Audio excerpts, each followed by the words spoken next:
It's a pleasure and honor to be here and be part of the Security Watch India conference and share my thoughts on cyber security. In fact, Mr. Raza has touched upon practically every aspect also in a very, very succinct way. And in a way, there's nothing more to add to cyber security on this. As a subject, as a threat vector to the nations, and nations are today viewing cyber security as part of national security. We are also engaged in an effort which the NSCI started some 2 years ago as a joint working group on cyber security, where the industry is participating effectively in a public-private partnership. But then, as you know, things move very, very slowly in this government, in the government of India, so to say. So we have made some progress, but not much.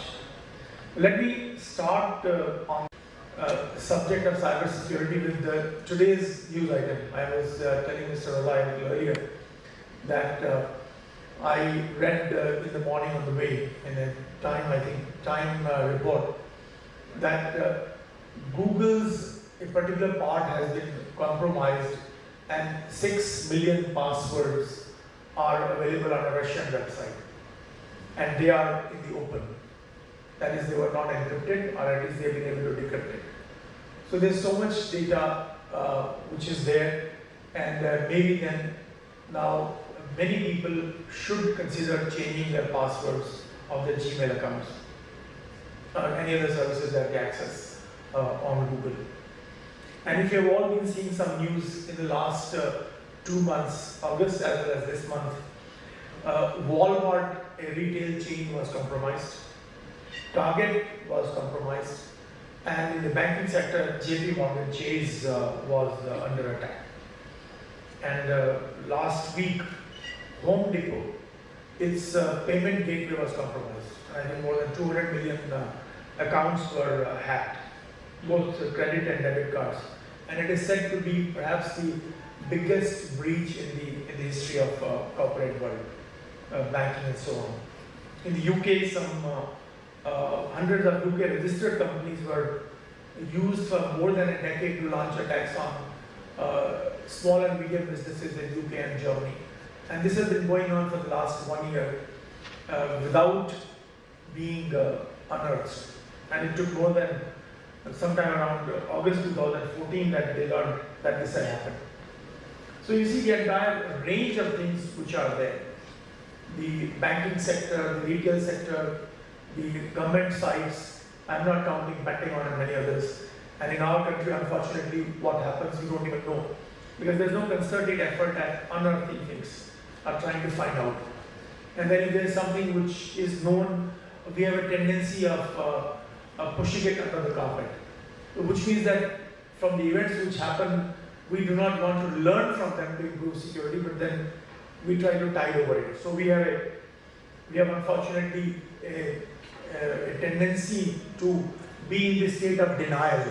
So that's a major problem. But then that is what it is, and how do we really handle this part is something as a country we have to see. There's one more case which I'd like to bring to your notice, is that the US government charged 5 Chinese PLA hackers in a court in Philadelphia of cyber attacks and conducting cyber espionage. Now, this is the first time that a country has taken government officers of another government to a court, knowing full well that yes, they will not be able to bring them to trial, but the matter was discussed right at the level of Obama to decide that they should take this course. And this is now stealing of secrets, defense secrets from defense contractors, and there's a greater realization now whether adversaries would try to cripple nations, or they would try to cripple their economies, or go ahead in economic welfare of their own nations by stealing secrets. So more and more it is believed that China or any other country may not like to see that American entire area is totally attacked, power systems, our ports and so on, simply because the economies are so intertwined that attacking a particular country and decapitating it completely means that you will not be able to do trade in goods and services. So a country is so much dependent on that they will not really engage in that. At the same time, stealing of secrets means that you would like to use them to advance your own economy, to further your own economy. Now this is the general thing, and Thomas Reed strongly believes in that direction, that this kind of dependence will lead to lesser attacks, and hence a cyber Pearl Harbor may not really happen. But then one doesn't know how it will really pan out. But the fact remains that the Americans have done it, and Chinese, of course, have reacted very strongly, saying that the kind of espionage that you conduct through the US NSA program, PRISM and so on, you capture so much data that it amounts to giving you advantage in trade negotiations. You have access to what this government is thinking, whether it is the compromise of Angela Merkel or Brazilian President Dilma Rousseff, or in our own country, many of these things that happened, that they have been aware of what the government policy was going to be, what they were thinking. And so they have taken, in fact, I wrote a piece on this particular purpose specifically, and it was published on a US-China focus website, which is saying that whether this espionage and this counter-espionage in the name of national security and collecting so much data are the equivalent. Do they give them the trade advantage which the others are trying to get by stealing of information? So the complexity of the cyberspace, you can see that it is unfolding, and we have to understand as a nation as to what we are doing and how we would like to move forward. But coming back to the threat vectors, the APTs, what we call as the advanced persistent threats, they are in the news again. They were first brought to light by Mandiant report in February 2013, but they are back again now with what is known as Dragonfly, and also called energetic bear. It was attacking the defense and aviation companies in US and Canada, followed by attacks on the US and European energy firms in early 2013. Again, discovered after more than 1 year and reported in July 2014, discovered in July 2014. So one can see that they can stay dormant and keep on doing the damage, unlike the traditional war or traditional attacks where some physical impact takes place. Now here, it goes on, it's almost like a guerrilla warfare, it keeps on going. Although there also it's visible, but here it is suddenly discovered, and during that period, till it is discovered, the damage keeps on going. And there are several reports on Verizon data breach report also confirming that the victim takes several months, anywhere from 6 to 8 months to discover that they have been attacked. And this pattern still continues, notwithstanding the best practices, although that is what is the only defense. But then coming to this specific point about Stuxnet, whether countries can defend against that. In fact, there is a Department of Defense US government report, what is known as Resilient Military Systems and Advanced Cyber Threats. It appeared last year. And now that report talks about, because they conducted, used their red teams to penetrate defense systems, and they were able to do so. So they felt that the most protected systems of the American defense machinery and their contractors could be compromised, and they could be disrupted, and they felt that there was weak cyber hygiene in those systems. Now this, we are talking of America, which is the most advanced and most advanced managerial methods, and compared to what we have, we are a mix of feudal and colonial leftover methods of governance, whereas cybersecurity requires information sharing across organizations, and we are still caught, not even reached the full management potential of the capitalist methods, where the audits and so on are conducted effectively and reported so that corrective action can be taken. We unfortunately don't do that so effectively. Now they talked about 6 tiers of threat hierarchy. And first 2 they say that tiers 1 and 2 they exploit known vulnerabilities. Known means they are available on the internet. You can find those vulnerabilities and you can even sometimes discover the exploits also. Use that code and simply attack. And you are lucky you will find that many of the systems won't be patched effectively. They won't have it and so you are able to get through. Now that is still the norm if you look at the Verizon data breach report, that still 94% of systems are attacked by external actors. So largely because we are poor in the defenses. And the second category, they say tiers 3 and 4, they are now better funded and have a level of expertise and sophistication sufficient to discover new vulnerabilities in systems and to exploit them. That Black Hat conference, where they share new vulnerabilities they discover.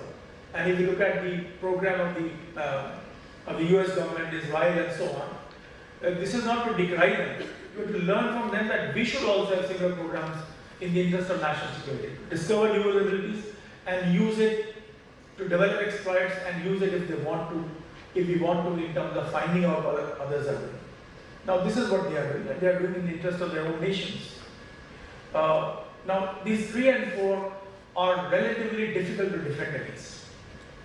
But you have to make concerted efforts and invest large amounts to protect your own systems. And the third category, DoD says, is tiers 5 and 6.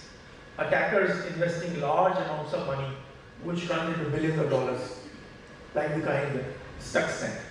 Notwithstanding that the Iranians did recover, but it's an attack, it's a war, where at least you are causing damage to the enemy and making them go back in time, or bear the brunt of it for 6 months, 12 months. So that is the kind of attacks that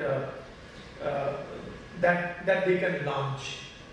Now this is the kind of attacks which it is nearly impossible to defend against, and in the war terminology, one has to talk about some kind of cyber deterrence which nations should think about. Now this is the overall scenario, and the defense methods are changing, but at the same threat landscape is also changing. And we as a country are launching a huge Digital India program, a Digital India initiative, which means that we are going to be exposed to more and more threats. If we escape the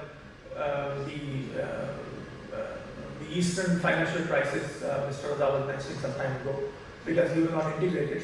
When we talk about Digital India program, we will be integrated. And this integration is not only within the country, because the cyberspace is borderless. So the moment you connect, you are connected to the entire world, which means you are exposed to attack patterns, attack vectors, which are not confined to local attackers, but from afar. It is like guerrillas sitting elsewhere and attacking without being actually identified. So cyberspace is borderless. We are all trying to use cyberspace for the growth of our economies, which is very important. But we have to remember that this cyberspace is also being exploited for national security. Militarization of cyberspace is taking place. So which removes the lines between defense and offense. So the two have to go together. If you want to defend, you have to be developing offensive exploits based on own vulnerabilities and attack others also. So these are, I think this is a change in philosophy, and which we have to appreciate more in the context of the Digital India program, good for our economy, good for good governance and so on. And every nation has to do it. So there's no saying that it cannot happen, it should not happen, simply because you are scared of the attacks. It is like saying that don't build roads because there are going to be accidents on that. So we have to be there, and we have to understand and appreciate that there are a lot of security practices which will have to be implemented effectively and in a, I would say, under strong governance where nothing is driven under the carpet. We should have the courage to bring things to the fore, saying that yes, this is weak here, yes, this was compromised, yes, this is the learning, and we should do that. So we have to talk about best practices, and we have to adopt frameworks The DSCI has done one, and I'm happy to tell you that we have worked with the Ministry of Home Affairs on developing a new National Information Security Policy and Guidelines, a process which has taken us nearly 18 months. Dr. Kalsi, he's been coming here to this conference earlier also. So with him we have worked very, very closely, and based on the learnings of several frameworks throughout the world and the developments which are taking place in the US in terms of cyber security framework for critical infrastructure, they began the process and took about a year to come up with something. So we have taken similar thing and consulted the industry and taken the views of some 14 government departments, including MHA's own various wings, police and so on, and many others. And we have come up with a policy and guidelines also, which I'm sure that the ministry has shared already. I have been telling the ministry that it should not be restricted. It should be on the website. Because the method of protection that what we are doing, the whole world says that this is the program, this is the way we should do it. So we should open it up, and if there's a critique, we should learn from that. That yes, this is something which is missing. But we'll be very happy to see if it really happens on that scale and is put on the website so that people can critique it from around the world. But finally, I'd like to add something which I wrote in the Indian Express some time ago, that cyber security policy agenda as part of the national security for the government, which we would like to see happen, 5 key points. One is recognizing cyber security as a strategic domain of national security. So, which again, in the context of framework, clearly defining roles and responsibilities of different stakeholders and make them accountable. Second, strengthening protection of critical information infrastructure through public-private partnerships. Now that is very important. That partnerships are the key to the success of such programs. Because government alone cannot do it. It is not that the government doesn't have capable people. I come from the government, I have spent almost 30 years in the government. It's only that the methods of working and the way they are tied down that they cannot deliver.